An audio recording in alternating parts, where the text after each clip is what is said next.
In her office on Newbury Street, where the soft autumn sunlight filtered through the windows, Elizabeth Gray was reviewing the final transaction documents. Another successful luxury condominium sale would be added to her achievements. Outside, maple leaves swayed in the wind, adding splashes of color to Boston's cityscape. The historic buildings of the Back Bay District wore warm expressions in the evening light. "Ellie, congratulations! Another wonderful closing. You're top of the office this year." Jane's voice made Elizabeth look up from her desk, where her eyes fell on the wedding invitation. The date and time were elegantly engraved on cream-colored paper of the finest quality. Next Saturday, at the Four Seasons Hotel Boston, she would begin a new chapter in her life with Michael Foster, the architect. "Thank you, but my head's full of wedding preparations right now," Elizabeth smiled as she checked a message from the florist on her smartphone. A pure white bouquet of white roses and Casablanca lilies. Floral arrangements to decorate the chapel. Everything was supposed to be perfect for the wedding.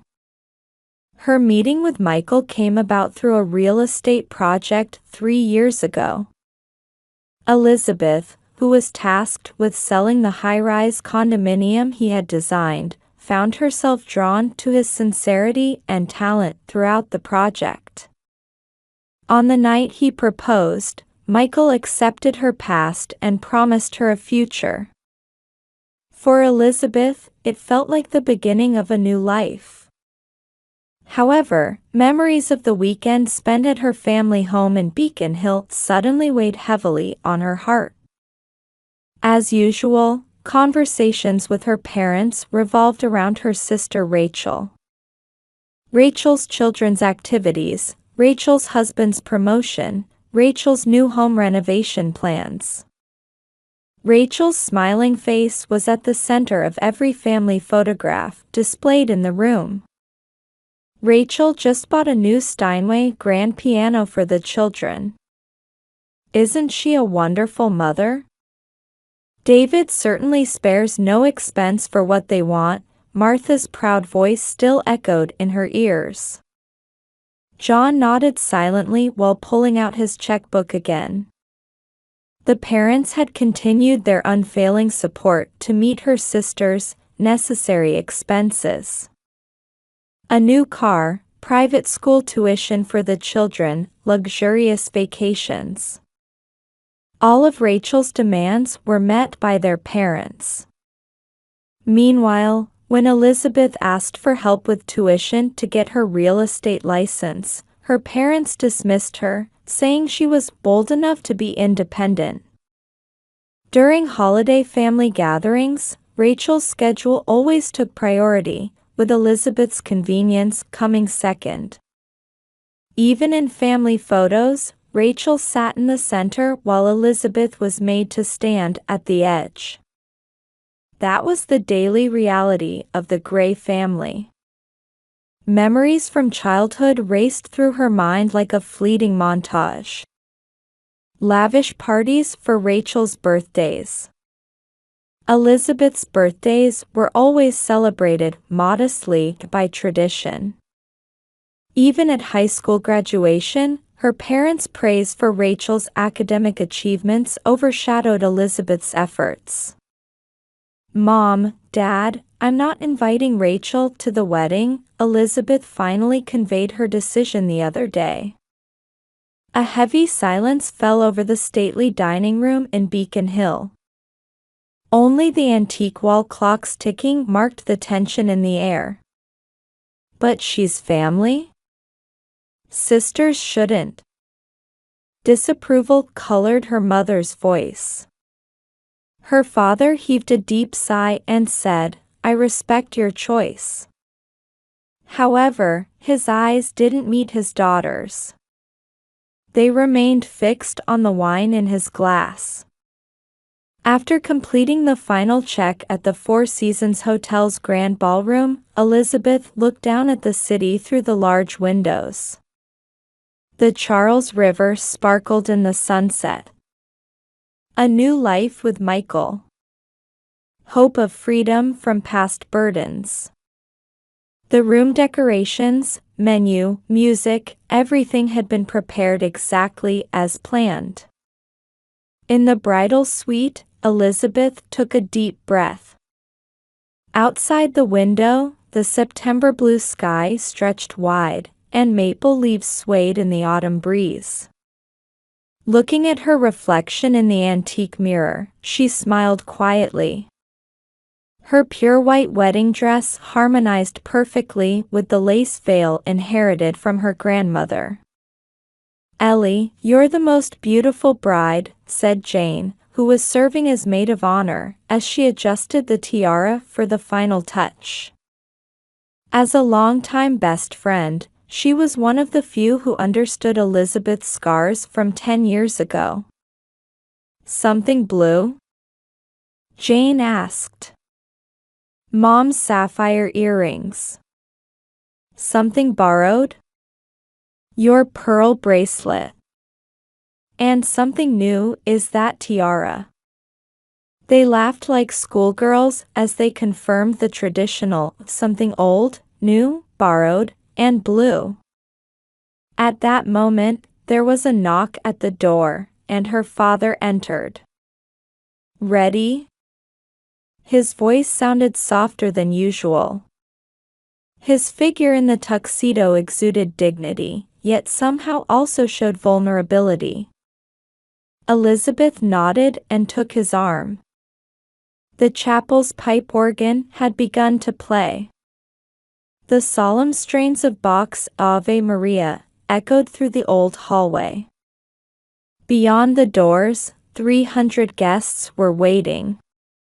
And at the altar, Michael, dressed in a deep blue tuxedo, would be waiting for her. The doors opened, and all the guests rose.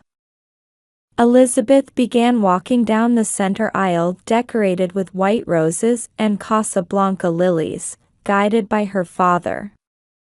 On both sides were business associates, college friends, Michael's family.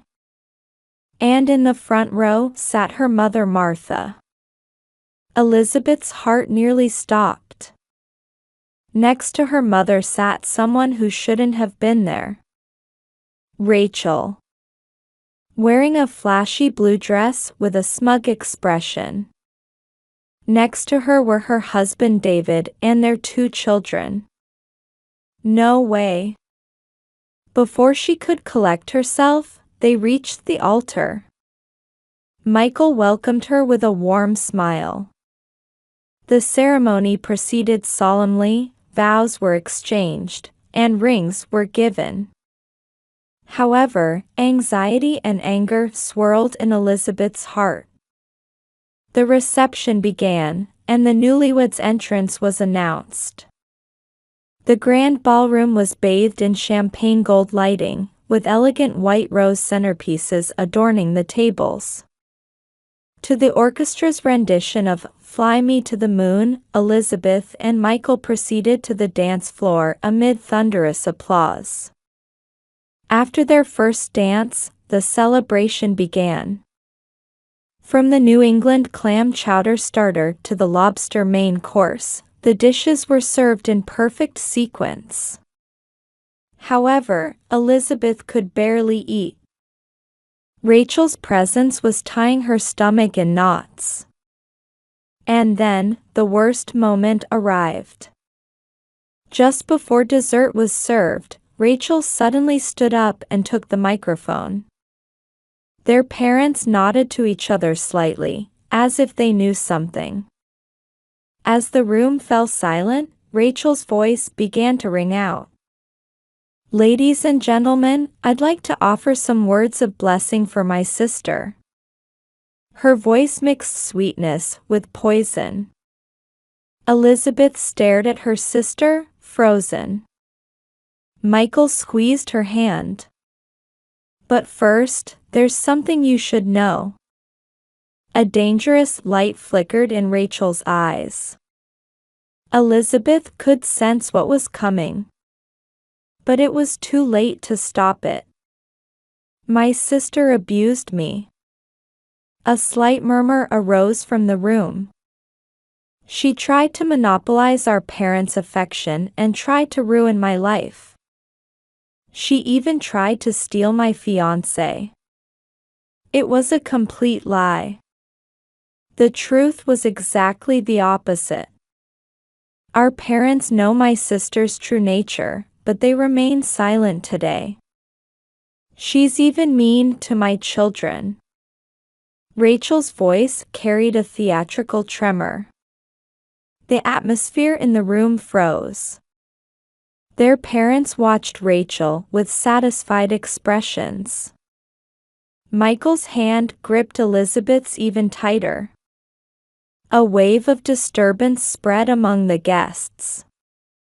Elizabeth's work colleagues wore confused expressions, while Michael's family was dumbfounded. And in the eyes of Elizabeth's close friends burned flames of anger. Something broke inside Elizabeth. And simultaneously, a new determination was born. She would no longer run away. It was time to speak the truth she had sealed away for 10 years. In the heavy atmosphere of the grand ballroom, Elizabeth could hear only her own heartbeat. Each of Rachel's words cut into her heart like sharp blades. Under the table, Michael's hand gripped hers even more tightly. My sister has always played the perfect one, Rachel's voice continued. Her expression now showed feigned sadness. But you don't know the real her. Her obsessive fixation when she tried to steal my fiancé. Her twisted desire to monopolize our parents' affection.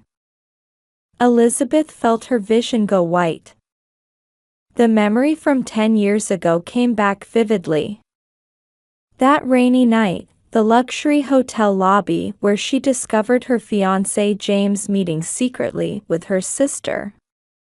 The searing pain when she witnessed their intimacy. Be quiet. Suddenly, Michael's Aunt Mary stood up. Her stern voice rang out. At a wedding, such.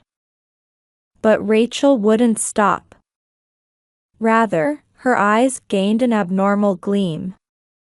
My sister was even mean to my children. Hiding Christmas presents, sabotaging birthday parties. Complete fabrications. Elizabeth truly loved her niece and nephew. She always chose thoughtful presents for their birthdays and had even taken them to amusement parks on holidays. However, Rachel had always found reasons to distance Elizabeth from the children. Their parents' expressions grew increasingly satisfied. In their eyes floated the joy of seeing their long-term plan bear fruit. And what's most unforgivable? Rachel created a dramatic pause. The atmosphere in the room grew even tenser. Is that my sister is trying to destroy my current marriage too? She tried to feed David false information about my past. At that moment, something changed decisively within Elizabeth. There was no reason to remain silent anymore. Michael looked at her and nodded slightly. His eyes held a strong will saying, I'm on your side. Elizabeth slowly stood up. The room fell dead silent. She took the microphone from Rachel's hand. That action contained 10 years' worth of determination. Everyone, please let me tell you the truth. Elizabeth's voice rang out surprisingly calmly. 10 years ago, I had another fiancé. An investment banker named James Harrison. Her mother suddenly tried to interrupt.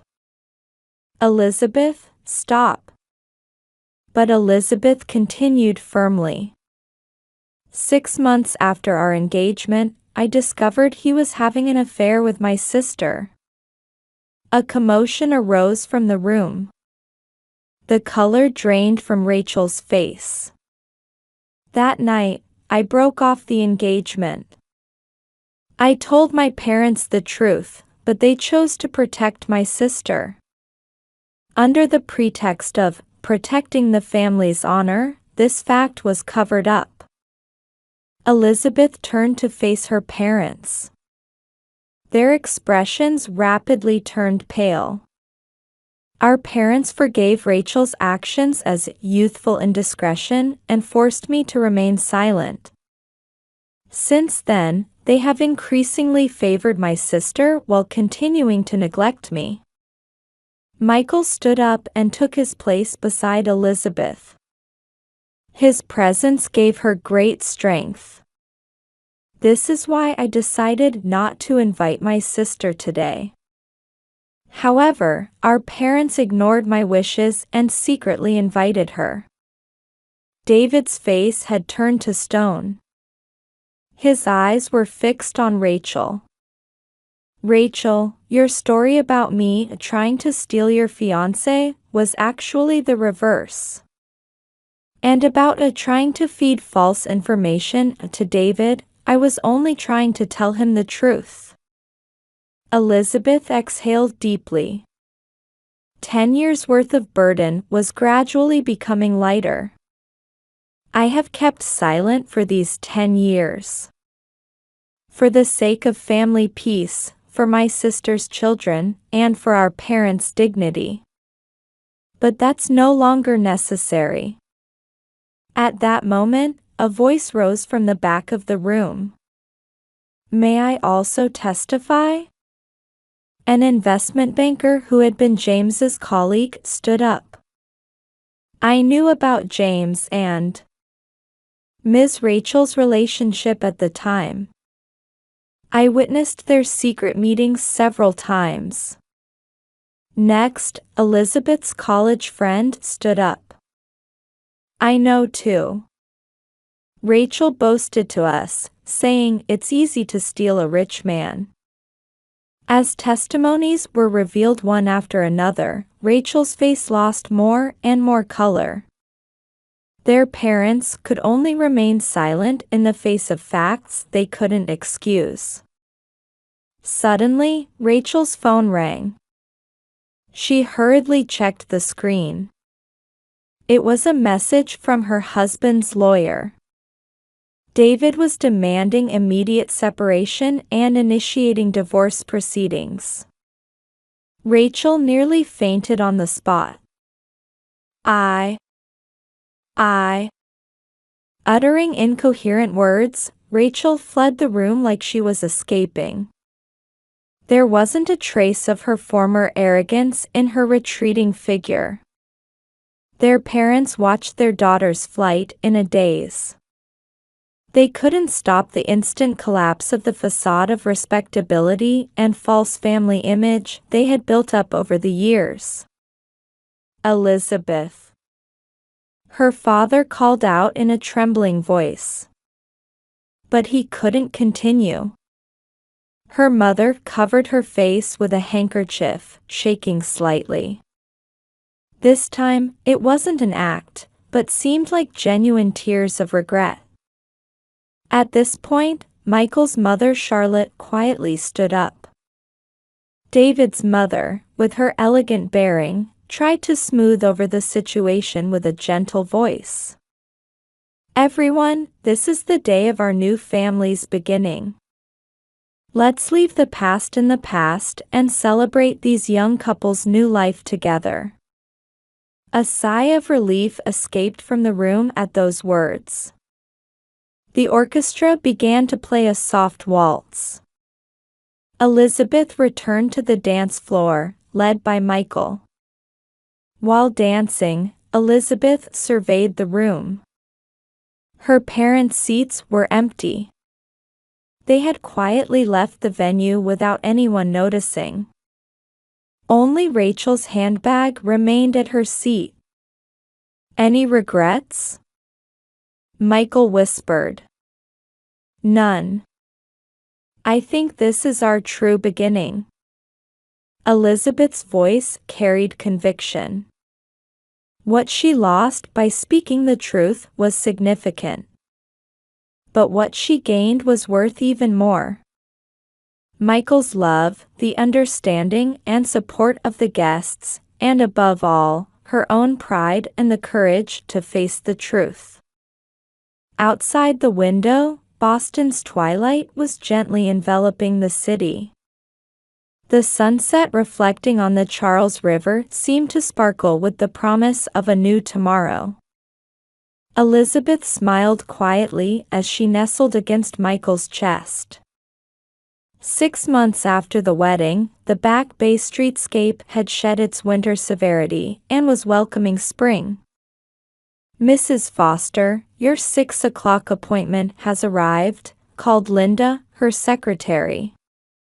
After marriage, Elizabeth had changed her surname from Gray to Foster, her husband's name. That choice also carried the meaning of breaking with the past. "Thank you, I'll be right there." As she stood up, she glanced outside the window. The new condominium Michael had designed was gleaming in the sunset. Their first major project together had been a remarkable success. When she returned home after work, Michael had prepared a warm dinner. Their new home was on the top floor of a high-rise apartment overlooking the Charles River. The space Michael had designed himself perfectly reflected Elizabeth's tastes.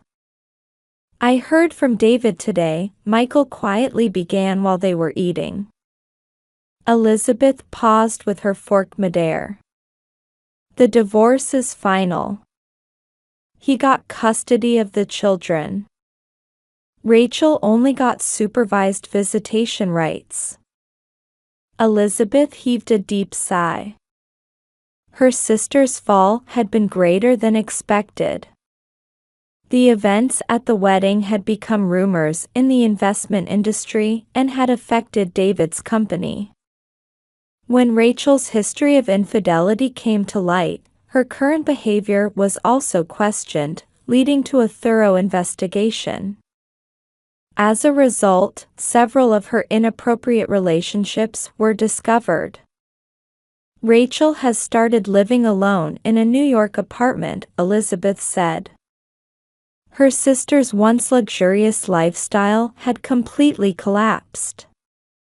The financial support from their parents had also been cut off at David's demand. "How are the children?" "Yes, David's parents are taking care of them. They took them to the Boston Aquarium last weekend.